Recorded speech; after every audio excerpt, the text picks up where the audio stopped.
The room fell silent as Richard Carver's voice cut through the hum of the gala. Sharp and deliberate, "Is the caterer joining us at the table now?" Laughter exploded, a jagged chorus that pinned me, Aisha Lorraine Carter, to my seat like a specimen under glass. At 65, I'd built Carter Dynamics into a $6.8 billion cybersecurity empire. Yet here, in the glittering heart of the Hargrove family's Aspen, Colorado mansion, I was reduced to a punchline. My navy suit, tailored to my 5'9" frame, felt suddenly heavy. My silver loques a crown I refused to let slip. I met Richard's smirk with a steady gaze. 5 seconds of defiance that burned hotter than his cruelty, then stood, my chair scraping the oak floor, and walked out 7 resolute steps to the door. The black bartender, Marcus, caught my eye, his nod a silent vow, "You're not alone." Outside, my driver, Lena, opened the Tesla's door. "They'll regret that, Ms. Carter," she said, her voice fierce. I nodded, my heart pounding but my resolve ironclad. "They already do." In my Denver penthouse 200 miles away, I stood by a window overlooking the Rockies, the city's pulse syncing with my own. I didn't cry or curse. I planned. My father, a Harlem librarian who'd faced down slurs with a book in hand, taught me, "Truth is your weapon, but timing is your aim." I'd come to the Hargroves to seal a $16 billion merger, a union of my AI-driven firm and their banking dynasty, not just for profit but to carve a legacy where black brilliance couldn't be erased. Richard's words weren't new. I'd heard them in boardrooms, whispered as jokes when I was the only black woman present, but they were a spark, and I was ready to ignite. I emailed my legal team one line: "Halt all Hargrove talks. Silence is key." By sunrise, their stock dipped 1.8%, a ripple that shook Wall Street. I thought of my Code for Change initiative, which trained 8,000 teens in underserved Chicago and Miami neighborhoods to code "Their dreams my fuel." This fight was for them, for every kid told they didn't belong. Richard, I knew, was pacing his Manhattan office, a 2,000-square-foot shrine to his ego, lined with art he didn't understand. At 42, he was the Hargrove heir, a man whose charm masked a venom fed by privilege. He'd grown up in private jets and elite schools, never questioned, never challenged, his racism not loud but insidious, cloaked in smiles and humor. His mother Vivian, the family's steely matriarch, likely saw the danger in my exit, her mind sharper than her son's but bound to the same legacy. I imagined Richard dismissing my response. "She's too sensitive," he'd say, sipping sparkling water, but Vivian's silence would be calculating, her eyes tracking the stock ticker on X. A 30-second clip of Richard's sneer leaked, streamed 12 million times in hours. Hashtag Aisha Stands trended, with 25 to 55-year-olds posting, "She's our voice," a 45-year-old nurse wrote. Her walkout was my spine. I didn't tweet. I opened my Legacy Lab, a virtual platform archiving stories of black tech pioneers, and watched a clip of a 1920s engineer who'd been buried by history. It steadied me. I called for investors, holding $1.5 billion in stakes, to a discreet lunch at my penthouse. Over grilled quinoa and kale, I spoke plainly. "I won't sell my soul for a deal. Choose who you trust." Alina, a 38-year-old hedge fund VP who'd faced her own slights, nodded, her jaw tight. By dusk, she'd pulled $400 million from Hargrove, and the market shuddered. Marcus, the bartender, emailed me, his words raw. "I'm studying coding because of you. Don't stop." I replied, "Keep building, Marcus. We're just starting." His dream mirrored mine at 20, when I coded my first firewall on a borrowed PC, my father's books my only light. Richard's insult stung because it echoed every time I'd been called lucky for my success, as if my 40 years of grit were a fluke. I flew to Phoenix, surprising a Code for Change workshop. 15 teens mobbed me, their hugs a bomb. A 17-year-old Maya said, "You're why I'm not scared anymore." My throat tightened, but my mind raced. Back in Denver, Lena showed me Exposa. 50-year-old mechanic wrote, "Aisha's silence is louder than their money." Richard's team emailed a half-baked apology. I deleted it. Vivian called. I let it ring. I stood by my window, the Rockies looming, and felt every slight I'd swallowed. The client who'd asked if I was the diversity hire. The exec who'd called me articulate like it was a surprise. This wasn't just about MIT, it was about Maya, Marcus, and millions others. I closed my eyes, my father's words a vow. "Truth is your weapon." I'd wield it, and Richard's empire would crumble under its weight. But as I planned, a text from an unknown number chilled me. "You walked out, but we know your secrets, Aisha." My hand trembled, the threat a shadow I couldn't yet name. I stood in my Denver penthouse, the Rockies a jagged silhouette against the dawn, my fingers tracing the silver key pendant at my neck, a gift from my father who'd said, "Knowledge unlocks everything." Richard Hargrove's insult at the Aspen Gala still burned, not because it was new, but because it was a mirror to every time Aisha Lorraine Carter, had been dismissed as less than my $6.8 billion empire deserved. At 65, I'd faced worse clients who'd asked if I was the token in boardrooms. Peers who'd marveled at my fluency as if my Harvard degree was a fluke. But Richard's sneer, "Is the caterer joining us?" had lit a fire one couldn't douse. My walkout's 7 steps of defiance had shaken his world. The 1.8% dip in Hargrove stock was proof. Now, with the leaked audio of his cruelty streaming 12 million times and hashtag Aisha stands trending, I knew silence was my weapon, but strategy would be my victory. The anonymous text, "We know your secrets," Aisha lingered like a shadow, but I pushed it aside. My father's voice steadied me. "Truth is your weapon, timing your aim." I was ready to aim. The Hargroves were scrambling. I could feel it, even 1,000 miles away in their Manhattan fortress. Richard, with his polished smirk and $10,000 suits, likely paced his office, convincing himself I'd crumble. I pictured him, 42, a man who'd never earned his throne. His racism not shouted but slipped into jokes that cut deeper than slurs. His mother, Vivian, was the real threat, her mind a steel trap, her loyalty to legacy fierce. She'd know my silence wasn't surrender, but Richard's arrogance would blind him. On X, the 25 to 55 crowd fueled my resolve. A 40-year-old teacher posted, "Aisha's fight is mine," while a 30-year-old coder shared, "She's why I keep pushing." Their voices were my armor, but I needed action. I called Maya, my chief strategist, her eyes blazing with the same fire I'd seen when she ditched Silicon Valley to join me. "We amplify," I said. "Not with words, with impact." We planned a Code for Change festival, a first of its kind event to showcase 200 teen coders from underserved communities, live-streamed to 100,000 viewers. It wasn't just about tech. It was about proving we belonged. I flew to Miami, where the festival would launch in a community center I'd funded, its walls vibrant with murals of black innovators from my legacy lab. The teens, ages 14 to 18, buzzed with nervous energy, their app stools for mental health, voter access, local business support ready to pitch. Maya, at 32, worked the room, her laughter lifting spirits, but her glance at me said, "We're under pressure." The Hargroves had sent a vague PR statement, claiming regret for misunderstandings, and their lawyers called my team phishing. For a response, I gave none. Instead, I met privately with 2 investors, holding $800 million in Hargrove stakes, at a quiet Miami cafe. Over iced tea and empanadas, I spoke from the heart. I built Carter Dynamics from nothing. I won't let it or me be diminished. Choose who you believe in. 1. A 45-year-old black woman named Denise nodded, her own battles with bias, unspoken but shared. By nightfall, she'd shifted $300 million, and Hargrove stock wobbled another 2%. Back at the festival, I took the stage, 500 people packed in, another 100,000 watching online. I didn't mention the Hargroves or the gala. I told the teens stories. Jamal, the Aspen bartender, now coding an app for gig workers. Maya, the Phoenix teen, whose voter app had 5,000 downloads. "You're not just coders," I said, my voice steady but fierce. "You're changemakers. Don't let anyone tell you otherwise."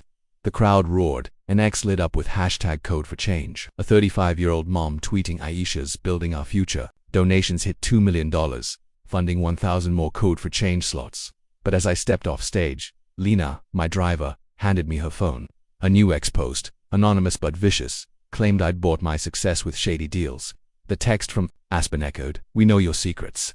My stomach tightened, but I smiled for the teens, refusing to let fear show. Richard, I knew, was behind the smear. I imagined him in his office, scrolling X, his confidence fraying as hashtag Aisha stands outshone his spin. He wasn't just a spoiled heir, he was a predator, his charm a mask for a need to control. I'd seen it in his eyes at the gala, flicker of glee when his joke landed, a hunger to shrink me. Vivian, though, worried me more. Her silence on X, her absence from the PR flurry, meant she was planning. Her 70 years of protecting the Hargrove name, a force I couldn't underestimate. I called Marcus, the bartender, now a Code for Change mentee. "You're doing it," he said, his voice thick. "I'm coding because you walked out." His words grounded me, but the smear grew. Blog posts hinting at Carter's dark past. I thought of my father, shelving books in Harlem, ignored by patrons who assumed he was help. He'd never bowed. Neither would I. I returned to Denver, the festival's success a shield, but the smears a weight. Maya showed me a 50-second video, grainy but damning, from the gala's security featured sneer. My exit, the crowd's laughter it had, leaked, streaming 15 million times. "Release it officially," I told her, "let the world see." We posted it with one line, "Truth needs no filter." The response was Electra, hashtag Hargrove exposed, trended. A 55-year-old pastor posting, "Aisha's dignity is our power." But the anonymous text's threat loomed, and a new email hit my inbox. "Your father's legacy isn't clean. Step back or we dig." My father, dead 10 years, had been flawless, a scholar, a mentor. The lie stung, but it also clarified. Richard wasn't just fighting me. He was targeting my roots. I walked to my penthouse's legacy lab corner, a nook with photos of black tech pioneers. One, a 1930s coder, stared back, her eyes like mine, tired but unyielding. I thought of Denise, the investor, who'd called to say, "I'm with you because you're real." Of Lena, who'd driven me through storms, her loyalty fiercer than any contract. Of Maya, whose app from the festival was now a case study at MIT. Their belief fueled me, but Richard's escalation, smears, threats, lies meant this was war. I closed my eyes, my father's words a mantra: timing is your aim. I'd aimed true, but the email's hint at my father's past shook me. Was there something I didn't know? I pushed the doubt down, focusing on the festival's echo: 200 teens, 100,000 viewers. A movement Richard couldn't stop. He thought he'd break me. He'd learn I was unbreakable. I stood on the stage of the Apollo Theater in Harlem, New York. The weight of 3,500 ice skaters, teachers, activists, dreamers pressing against me, their hope a pulse that matched my own. At 65, Aisha Lorraine Carter had turned Richard Hargrove's insult as the caterer joining us into a movement, my silence shaking his $16 billion empire. The leaked gala video, 50 seconds of his sneer and my defiant walkout, had streamed 15 million times, and hashtag Aisha Stands was a rallying cry for the 25 to 55 crowd on X. But the anonymous threats: "We know your secrets and your father's legacy isn't clean," gnawed at me. Shadows I couldn't shake. My father's words, "Truth is your weapon," anchored me. But tonight wasn't about defense, it was about redefining power. I adjusted my silver key pendant, took a breath, and spoke. They thought they could erase me, but I'm not a name, I'm a promise. The crowd roared, and I felt my father, the Harlem librarian who'd faced slurs with a book, smiling from somewhere beyond. Richard, I knew, was watching from his Manhattan office. His 42-year-old arrogance fraying as Hargrove's stock plummeted 10% since my Miami Code for Change festival. He wasn't just a spoiled heir, he was a man who thrived on control, his racism woven into every joke that diminished me. His mother, Vivian, was the chessmaster, her silence on X a sign she was plotting. Her 70 years of guarding the Hargrove name, a force I respected but didn't fear. Their latest move, a forged report claiming Carter Dynamics bribed regulators for $1 billion in contracts, had landed like a grenade, with blogs whispering, "Is Aisha a fraud?" I'd traced it to a Hargrove consultant in 36 hours, but the damage lingered, a test of my resolve. I thought of Marcus, the Aspen bartender now coding for Code for Change, whose email read, "You're why I believe in me." Of Maya, my 17-year-old Phoenix mentee, whose voter app was now in 10,000 hands. Their dreams were my why, and I wouldn't let Richard's lies steal them tonight. I unveiled the Carter Accord, a certification for companies proving racial and gender equity. Its symbol, a silver key unlocking opportunity. It demanded 35% diverse leadership, transparent pay, and mentorship pipelines, with independent audits to keep it honest. I announced a Truth Summit, a national event to train 5,000 workers in spotting workplace bias, set for Atlanta next month, and I launched CodeSphere, a free online platform where Code for Change teens could publish their apps, already hosting 50 projects. "This isn't about me," I told the crowd, my voice steady but fierce. "It's about US every person told they don't belong." A 30-year-old nurse in the audience, her eyes wet, whispered to a friend, "She's talking to me." On X, hashtag Carter Accord trended, a 45-year-old dad posting, "Aisha's key is our future." The Apollo shook with applause, but I stayed calm, knowing Richard's next strike was coming. Backstage, Maya, my strategist, handed me her phone. Hargrove stock was down 12%, and two sponsors, a bank and a retailer, had pulled out. "They're bleeding," she said, her 32-year-old fire matching mine.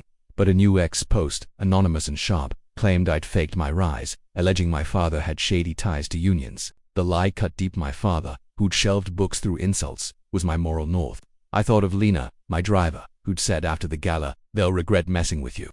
Her loyalty, forged through years of late-night talks, grounded me. I called Denise, the investor who'd shifted $300 million from Hargrove. "They're lying about my father," I said. She paused, then replied, "I trust you, Aisha. Keep going." Her faith, like Marcus's and Maya's, was my shield, but the smears were escalating, and I needed to act. I flew to Chicago, joining a Code for Change hackathon with 150 teens, their energy a bomb. A 15-year-old, Jamal's cousin, pitched an app for tracking police interactions, his voice trembling but bold. I funded it with $25,000, hugging him as he said, "You're why I'm not scared." His mother, a 40-year-old cashier, gripped my hand, her eyes saying what words couldn't. I thought of my own mother, who'd cleaned houses to pay for my first computer, her pride in me fierce despite every slight. Richard's smear wasn't just about MIT, was about erasing her, my father, every black family who'd fought for a seat. I called my legal team, instructing them to quietly investigate the forged report source. "No public fight," I said. "Let truth do the work." But the threats weighed heavier. a new email hinting at old Carter deals from my early days. I'd started Carter Dynamics at 25, scraping by on grit, but had I missed something? Doubt flickered, but I crushed it, focusing on the Accord. The Apollo speech went viral, 20 million views in 48 hours, and hashtag Hargrove exposed surged as ex-users, teachers, coders, parents shared. Aisha's the real deal. A 50-year-old veteran posted, "She's fighting for my son's future." But the forged report gained traction, with a cable pundit asking, "Is Carter hiding something?" I didn't respond. Instead, I hosted a surprise CodeSphere demo in DC, where 20 teens presented apps to 1,000 attendees. Maya, the Phoenix coder, stole the show, her voter app now a national model. "You taught me to stand tall," she whispered, her hug fierce. I smiled, but my mind was on Richard. I imagined him in his office, his charm cracking, his need to win twisting into desperation. He wasn't just fighting for his empire, he was fighting to prove he was untouchable. A delusion I'd shattered. Vivian, I sensed, was the wildcard. Her absence from the smear campaign meant she was watching, waiting, her strategy deeper than Richard's tantrums. I thought of her at the gala, her eyes cold but calculating, a woman who'd built the Hargrove name on deals and discretion. She'd try to outmaneuver me, but I was ready. I met with Alina, the investor, in a Chicago diner, her trust in me unwavering. "They're scared," she said. "You're changing the game." I nodded, but the latest thread, a text saying, "Your father's books hid more than wisdom," hit like a blade. My father's library had been his sanctuary, his legacy clean. The lie was Richard's, but its precision unnerved me. I thought of my legacy lab, its stories of black pioneers who'd faced worse. One, a 1940s programmer, had been slandered yet prevailed. Her strength became mine. I returned to Denver. The Apollo's echo 3,500 voices cheering me. Maya showed me ex-posts. A 35-year-old chef wrote, "Aisha's Accord is my hope." A 55-year-old librarian said, "She's my hero." Their support was my fire, but the smears were a storm, and Richard's next move would be bigger. I stood by my penthouse window, the Rockies steady, and felt every slight I'd endured. The exec who'd called me aggressive for speaking up, the client who'd assumed I was staff. This was for them, for Marcus, for Maya, for every kid, in code for change. My father's words rang clear. "Truth is your weapon." I'd wield it, but the threat's shadow grew, hinting at a past I thought I knew. As I planned the Truth Summit, a new email landed. "Step down, Aisha, or your father's truth buries you." My hand shook, but I straightened, my silver key glinting. Richard thought he'd break me. He'd learn I was forged in fire, and his empire would burn before I bent. I stood in the heart of a community center, surrounded by 60 young coders, their laptops casting a hopeful glow across the concrete floors of Oakland's Unity Hub, a haven I'd funded through Carter Dynamics. At 65, Aisha Lamont Carter, had turned Richard Hargrove's racial sneer as the caterer joining us into a tidal wave that rocked his empire. My Carter Accord, unveiled at the Apollo, had sparked a movement, with 50 companies pledging equity in the silver key symbol trending globally. The viral gala video, my walkout, and hashtag Aisha stands had rallied millions. But Richard's latest smear, a fabricated video claiming I'd siphoned $3 million from early grants, got deep. Traced to his consultant in 48 hours, it hadn't broken me. But the threats "your father's truth buries you" clawed at my heart. Questioning the legacy of the Harlem librarian who'd raised me on truth, my silver key pendant, his gift, grounded me as I highfed a 14-year-old coder, her app for affordable housing, a spark of the future I fought for. Richard's empire was crumbling, but his desperation made him dangerous, and I knew this battle was far from won. Richard, I imagined, sat in his Manhattan office, a 2,000-square-foot cage of his own making, his 42-year-old charm cracking under a 15% stock plunge. He wasn't just an heir, he was a man who fed on dominance, his racism a quiet blade that sliced through jokes like the one that humiliated me. Vivian, his mother, was the shadow I feared, her 70 years of protecting the Hargrove name a silent storm brewing. Their forged video, painting me as a thief, had spread like wildfire, with ex-posts questioning, "Is Aisha a hypocrite?" But my team's trace exposed their lie, and the backlash hit hard. Hashtag Hargrove lies trended. A 40-year-old teacher posting, "Aisha, truth is our shield." I didn't gloat. I launched Voice Rising, a non-profit training 2,000 marginalized youth to counter online misinformation. Its first workshop here in Oakland, a 16-year-old Jamal's sister, presented her fact-checking bot, her eyes fierce. "You're why I'm fighting," she said, hugging me. My throat tightened, but my mind stayed sharp.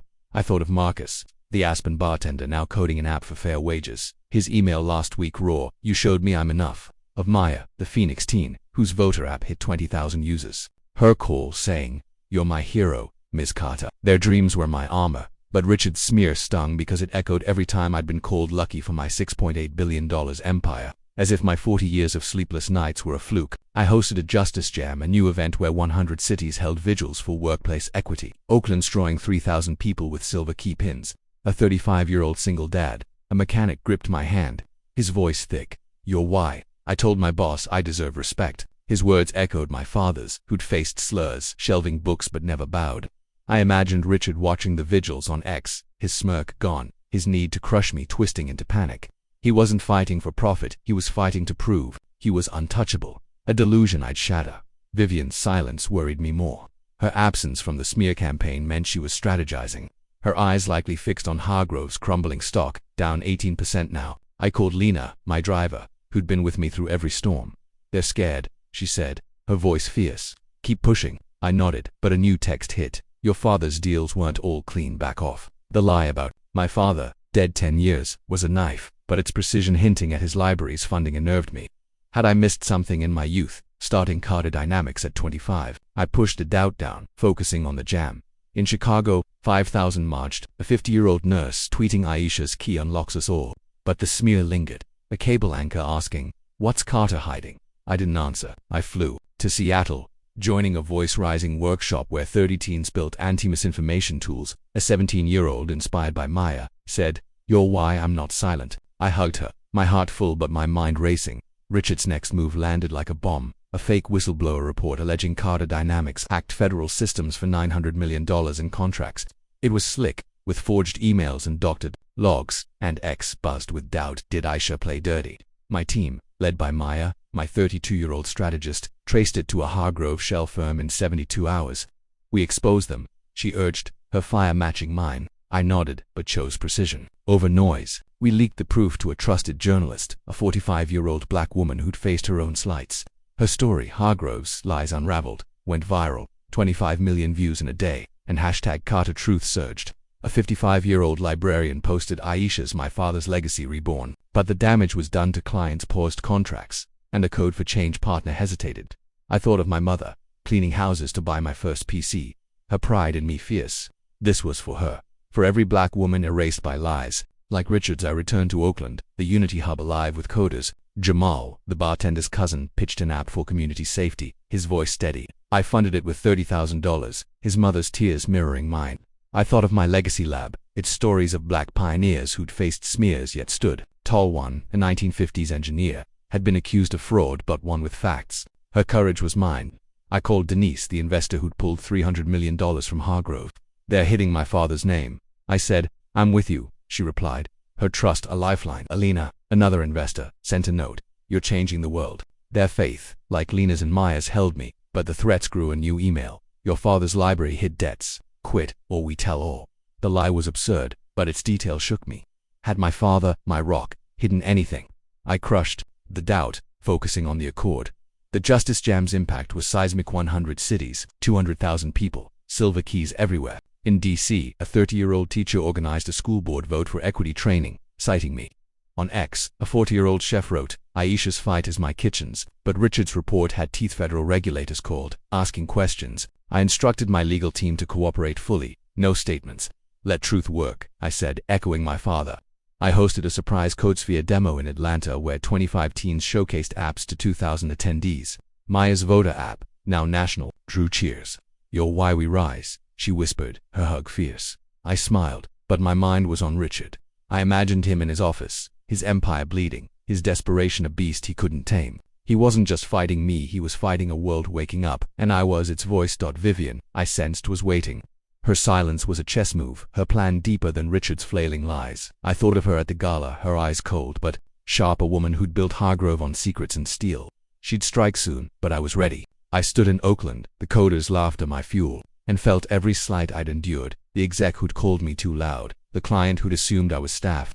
This was for them, for Marcus, for Maya, for every kid in Voice Rising. My father's words rang, "Truth is your weapon." I'd wield it, but the emails hinted his library's debts lingered, a crack in my armor. As I planned the Truth Summit, a new text landed. "Your father's past ends you, Aisha." My hand trembled, but I straightened my silver key glinting. Richard thought he'd bury me. He'd learn I was a storm, and his empire would shatter before I fell. I stood in my Savannah, Georgia garden, the jasmine's fragrance curling around me like a quiet embrace. my hands cradling a rose I'd planted for my father. The Harlem librarian whose mantra "truth is your weapon" had guided me through 65 years of storms. At 65, Aisha Lamont Carter had dismantled Richard Hargrove's $16 billion empire. His racist taunt is the caterer joining us at the Aspen Gala now, a distant scar. My Carter Accord, its silver key, a global emblem of equity, adorned 70 corporate websites, and my Code for Change program had empowered 10,000 teens like Maya and Marcus to code their futures. Richard's final smear, a fabricated video alleging I'd misused $3 million, had collapsed under federal scrutiny, his 15-count indictment sealing his 7-year sentence. The threats "your father's past ends you" had faded. A cryptic text, "Your father's truth is safe, bringing peace." As I traced my silver key pendant, I knew stepping down from Carter Dynamics was my boldest act, passing the torch to 3 black women, their leadership a living legacy. But tonight, I reflected on the journey, the lessons carved into my soul, and the world I'd reshaped. Richard's fall was complete, his Manhattan cell a cold echo of his 42-year-old arrogance, his charm a hollow mask against the $1.5 million crisis fund exposed to bury me. He wasn't just an heir who'd mocked my race and gender.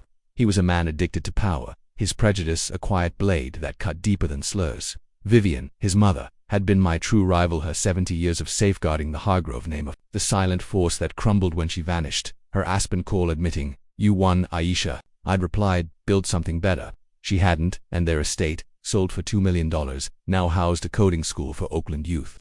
My victory wasn't in their ruin but in my rise, my silence after the gala, my voice rising. Non-profit training 4,000 to fight misinformation. My Justice Jam uniting 250,000 in 100 cities. On X, #Carter Legacy trended. A 45-year-old teacher posting Aisha's key is my classroom's hope. A 30-year-old coder shared, "She's why I built my app." Their voices were my triumph, but the threats about my father's library debts, shady grants had tested me, forcing me to face doubts I'd buried since starting Carter Dynamics at 25. I launched the Carter Fellowship, a $200 million fund for 15,000 women entrepreneurs. Its Miami summit drawing 4,000 Black and Latina founders. Maya, now 18, her voter app at 75,000 users. Keynoted, Miss Carter showed me power is building, not breaking. Her embrace warmed me, but I held back tears. My resolve firm. Marcus, the Aspen bartender, led a voice rising hub. His fairway app live in 10 cities. His note read, "You're my family." I replied, "You're my future." The Accords silver key bloomed in 25 cities: Chicago, Accra. Soul murals painted by coders like Jamal's sister, a 16-year-old whose ex-post said, "Aisha's key is our door." I'd resigned at a Chicago Code for Change center, 500 teens cheering. Lena, my driver, whispering, "You changed everything." Stepping down wasn't retreat, it was trust, letting Maya, Marcus and millions carry the key. A 35 single mom on X wrote, "Aisha's Accord gave me courage to start my business." Her words echoed my mother's, who'd cleaned houses for my first computer. Her sacrifices my roots. The threats about my father had been Richard's last weapon. Each one, "Your father's library hid debts," a stab at my core. Visiting his Harlem library, now a hub, I'd met a 60-year-old patron who'd known him. "He was light," she said, hugging me. "Don't let lies dim him." Her words healed me, and the final text, "Your father's truth is safe," closed that wound. I'd hosted a truth summit in Atlanta, 7,000 learning to fight bias. A 25-year-old teacher launching a school equity plan, her ex-post crediting me. My legacy guard, 75 hackers shielding black firms from smears, saved a Detroit startup, its 40-year-old founder saying, "You're why I stand." The UN offered a Key of Courage award. I declined, sending a note, "Dignity unlocks change." In Savannah, a 12-year-old girl, silver key pin gleaming, said, "I'll code like you." I knelt heartful and said, "Code bigger." Her smile was my legacy, not my $6.8 billion. Reflecting, I learned silence can be louder than screams. A lesson born when I walked out of that gala. 7 steps that shook an empire. Truth, wielded with precision, outlasts lies. My Accord proved it, as did Richard's handcuffs. Community is power. Maya's app, Marcus's hub, and millions on X showed me I wasn't alone. Doubt, even in those I loved, like my father, is human, but faith in their truth, his books, his heart restored. Stepping down taught me legacy isn't ownership. It's opening doors for others to walk through. Richard's racism, his gendered slights, aimed to shrink me, but I grew, not by revenge but by building fellowships, summits, keys. My journey wasn't just a fight. It was a blueprint for those facing intersectional discrimination, public humiliation, or the urge for justice. If you were in my shoes, facing race and gender bias, a public insult sparking a revenge arc, how would you approach it to achieve the best outcome? Would you wield silence, truth, or community, or something else entirely to turn pain into power?